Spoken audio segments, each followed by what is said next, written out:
Law and order पहले से तो बेहतर है, पर फिर भी जैसे अभी हाल ही में मोकामा में किलिंग हुई, जो प्रत्याशी हैं जन स्वराज के पीयूष, उनके लिए जो बाहुबली थे वो कैंपेन कर रहे थे और दिन दहाड़े उनकी डेथ होती है। तो इस तरह की किलिंग्स तो अभी भी हो रही हैं सर। नहीं, छूटपूट घटनाएं तो होती है और देश भर में होती है, ऐसा नहीं है। और जो हुआ है वो ठीक नहीं हुआ है। आज ही सम्राट चौधरी जी ने इस पर कड़ा बयान भी दिया है और सख्त निर्देश भी पुलिस को दिए, चुनाव आयोग ने भी इसका संज्ञान लिया है। मगर किलिंग करने वालों को राजनीतिक संरक्षण मिलता है क्या, वो महत्व का मुद्दा है।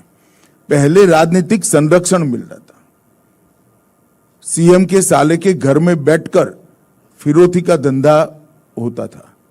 आज इस प्रकार का राजनीतिक संरक्षण कहीं पर नहीं है और इसी के कारण लॉ एंड ऑर्डर सुधरा। पर सर सवाल ये भी तो है कि आनंद सिंह जैसे जेडीयू की टिकट पे लड़ रहे हैं, murder, extortion, illegal possession of weapons, इस तरह के संगीन आरोप हैं। आप ही के अलायंस में उनको टिकट मिली, ऐसे बाहुबलियों को टिकट क्यों? देखिए, वो जेडीयू का मामला है, अलायंस का टिकट कोई भारतीय जनता पार्टी तय नहीं करती है। मगर जिस प्रकार 15 साल तक यहाँ जंगल राज रहा, ढेर सारे सच्चे झूठे मुकदमे बहुत सारे लोगों पर हुए हैं। और आप सिर्फ एनडीए क्यों, सभी पार्टी का प्रत्याशियों का सूची उठाकर देख लीजिए, सबसे कम पुलिस रिकॉर्ड वाले प्रत्याशी एनडीए में। इस चुनाव में बड़ा मुद्दा बना नौकरियां। आरजेडी के तेजस्वी यादव कहते हैं कि हर फैमिली में एक सरकारी नौकरी देंगे। वो कैसे देंगे वो तो वही जाने, लेकिन उनका कम से कम ये वादा है। आपने इसका काउंटर किया कि हम 1 करोड़ नौकरियां लाएंगे, इसमें प्राइवेट और एक मिनट, आप थोड़ा आप गलत इंटरप्रिटेशन कर रहे हैं। उन्होंने नौकरी कहा है हर परिवार में, हमने रोजगार कहा है। तो ठीक है, आप ये बताएं कि 1 करोड़ रोजगार क्या वाकई में 5 साल में संभव है? क्योंकि मैं आंकड़ा निकाल रहा था कि पिछले 20 साल में कितने हुए, तो करीब 8 लाख सरकारी नौकरियां आई प्लस प्राइवेट एम्प्लॉयमेंट। 1 करोड़ रोजगार आप कैसे उत्पन्न करेंगे, क्या रोड मैप? आप सबसे पहले दिल्ली में जो लोग बैठते हैं वो लोग रोजगार और नौकरी के बीच में बहुत बड़ी गलतफहमी डेवलप कर रहे हैं। रोजगार स्वरोजगार भी हो सकता है, कुटीर उद्योग भी हो सकता है, एमएसएमई भी हो सकता है। एमएसएमई में काम करने वाला मजदूर को भी रोजगार मिलता है। रोजगार के कई प्रकार के अलग अलग पद्धतियों से रोजगार का सृजन होता है। मानो गांव में एक छोटी सी डेयरी बनी तो वो डेयरी से 150 परिवारों को रोजगार मिलता है।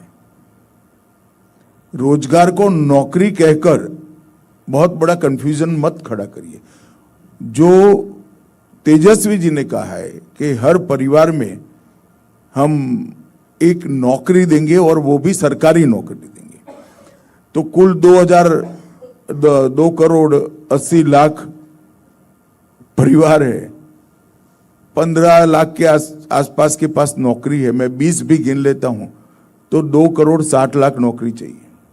और 2 करोड़ 60 लाख नौकरी का बी और सी और डी ग्रेड का भी तनख्वाह गिनता हूं तो एवरेज 39,000 आता है। तो 12,85,000 करोड़ रुपया चाहिए, जो बिहार के बजट से 4 गुना है। तो अगर इतनी सारी नौकरी देते हैं तो बजट में और कुछ तो हो ही नहीं पाएगा।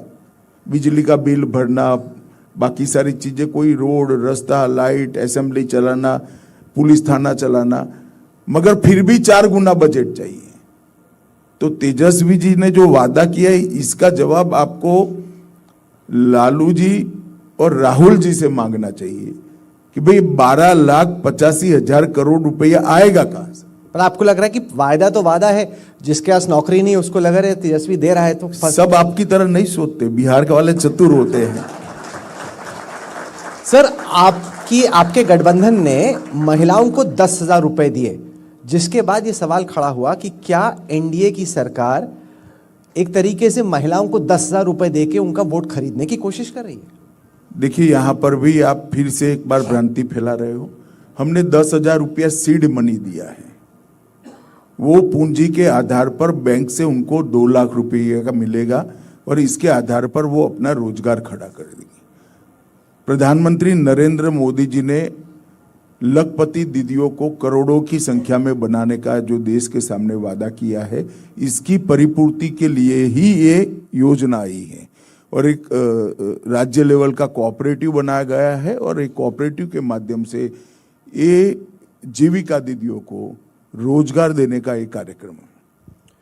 बट इसके बाद आपने प्रॉमिस किया कि 50 रुपए मिल सकते हैं, 2 लाख रुपए भी, अगर वो कोई प्लान लेके आए जिससे कोई एम्प्लॉयमेंट क्रिएट हो, कोई स्टार्टअप टाइप का हो। लेकर आएगी तो नहीं, इनके ट्रेनिंग की भी व्यवस्था करी है और उनको छोटे छोटे प्रोजेक्ट रिपोर्ट बनाकर वो अपने 2 लाख की पूंजी से एक अच्छा स्वरोजगार जनरेट कर सके, इस प्रकार की पूरा मैकेनिज्म नीचे तक का हमने बनाया। पर इसमें सवाल ये उठता है कि फिर जो आपने मध्य प्रदेश में किया या हरियाणा में या महाराष्ट्र में, जिसमें आपने प्रॉमिस किया कि एक्स अमाउंट, अलग अलग स्टेट्स में अलग अलग अमाउंट था, वो आप डायरेक्ट ट्रांसफर करेंगे महिलाओं के अकाउंट में, वो आपने यहां पे क्यों नहीं किया?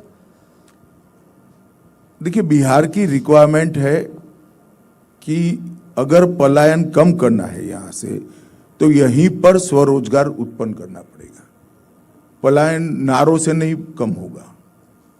इसको गांव में छोटा सा रोजगार मिलेगा तो वो पलायन नहीं करेगा। आज 20-25 हजार रुपए के लिए बिहार का युवा मुंबई, गुजरात, हरियाणा, बेंगलुरु, तमिलनाडु, केरल तक जाता है। अगर उसको अपने गांव में ही 20-25 हजार रुपया छोटे से बिजनेस से मिल गया तो वो कभी गांव छोड़कर नहीं जाएगा। अपनी पत्नी के साथ, अपने बूढ़े माँ बाप के साथ यहीं रहेगा और वही हमारा प्रयास है। पर दिल्ली के चुनाव में आपने प्रॉमिस किया था कि 2,500 रुपए मिलेंगे, वो बात तो हुई लेकिन पैसा नहीं आया। ऐसा है, मैं मेरे पार्लियामेंट्री बोर्ड में एक रिजोल्यूशन करता हूं कि भाई हमारी सारी नीतियों गढ़ने का काम श्री राहुल कंवल जी को दे दीजिए। राहुल जी, ऐसा होता है कि आप आधे घंटे के इंटरव्यू में पूरे देश की अलग अलग राज्य की स्थिति के अनुसार भारतीय जनता पार्टी का पॉलिसी क्या है और वो क्यों बना, वो समझना चाहोगे तो नहीं समझ पाओगे। इसका बड़ा फीडबैक मैकेनिज्म होता है कि हर राज्य का क्या रिक्वायरमेंट है और रिक्वायरमेंट के हिसाब से राज्य के अनुकूल कौन सा योजना बनाना चाहिए। ऐसे वोट के लिए नहीं होता है जो आपके दिमाग में है। राज्य का उत्कर्ष विचार के सेंटर में होता है और वो हर राज्य की परिस्थिति के अनुकूल योजना बनानी पड़ती है। सर, बिहार में एनडीए का मैनिफेस्टो रिलीज हुआ, जो कुल मिला के रिलीज फंक्शन था करीब 30 सेकंड का था। वहां पे किसी ने कुछ कहा नहीं और सवाल ये उठा कि क्या इसलिए तो नहीं कि नीतीश जी की तबीयत ठीक नहीं है, इसलिए ऐसा है, ये बहुत सुबह से चल चुका, अब कोई टीआरपी से मिलेगी नहीं आपको। 6 लोग थे, 6 लोग 20-20 मिनट का भाषण करेंगे तो 1.25 घंटा भाषण चलेगा। सबने मैनिफेस्टो रिलीज कर दिया, हमारा साझा मैनिफेस्टो है। ये चुनाव पांचों दल जो हमारे हैं, पांचों दल 5 पांडव की तरह एकजुट होकर लड़ रहे हैं और हमारा साझा घोषणा पत्र है। और घोषणा पत्र के तुरंत बाद सभी दल के प्रमुख नेताओं ने सभी मीडिया के लोगों को लगभग 5-5 घंटा तक इंटरव्यू दिया है, तो जवाब देने में किसी को तकलीफ नहीं है।